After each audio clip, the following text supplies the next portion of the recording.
one of the computers would send 5 to 25 packets per second UDP. And when I wrote this in at the time it was Revolution, of course one of my questions was, wow, can I keep up with all of that? And it turned out I not only could keep up with all of those packets coming in, but I wrote a routine that pulled them apart, reformatted them, and sent them on to other computers, and it had no problem keeping up. I tried to do a stress test. I got up to 30 or 40 packets per second in a burst, and this seemed to work. So it was plenty fast enough for handling 3 data feeds, landing on it, parsing and sending out the other information. So UDP was a very good system for us in that particular instance. When you get into logic, detail, and where you want your logic to sit, let's say UDP or TCP, but I'm going to stick with UDP for right now, send you the raw data.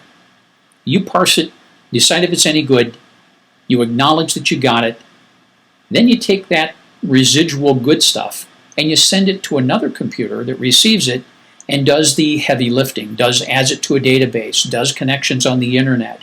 So your receiving computer can receive quick, small packets constantly updating your variables. And what I did in one case was I had a stager.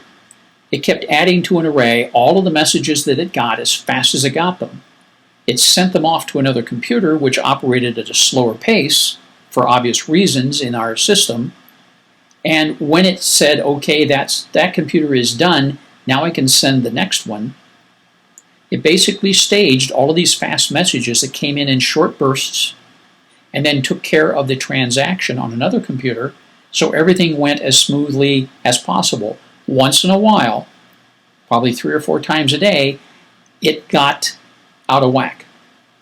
It could not handle properly, and it was my programming that did it, but it was the idea that it got bogged down and it could not clear things out and send them on and do the forwarding.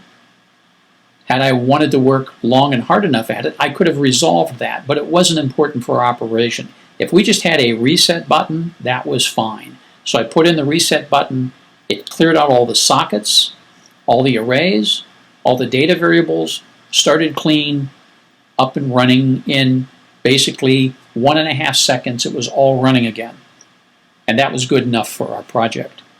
So again, defining what you really want out of a system, UDP may not be the best choice, but in my case, over the last 5 years, it was great.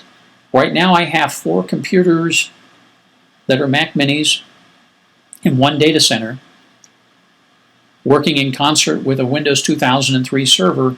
All 5 of those computers are running a live code app that uses UDP, and they all talk to each other.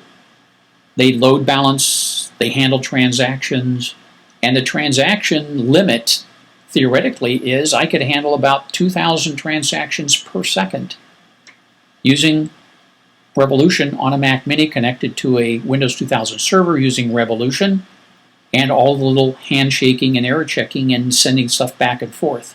So it's a very fast, snappy system, which surprised me because I was hoping to get 300 transactions per second. I was crossing my fingers when I was building it, and I was very happy to know that that's very easy to get with this UDP technology that's built into the old Runtime Revolution, which is what I started off on. It could do it, and of course the new live code can do it as well. All of the libraries are the same. So what I'll do now is just open it up for questions, because there are so many little wrinkles here that could come in. I'm sure that some people are just overwhelmed with how many bits of jargon are thrown into this. Let's see, I'm getting a question. Let's see, so another from Bob Bridgewater. So another example of how a real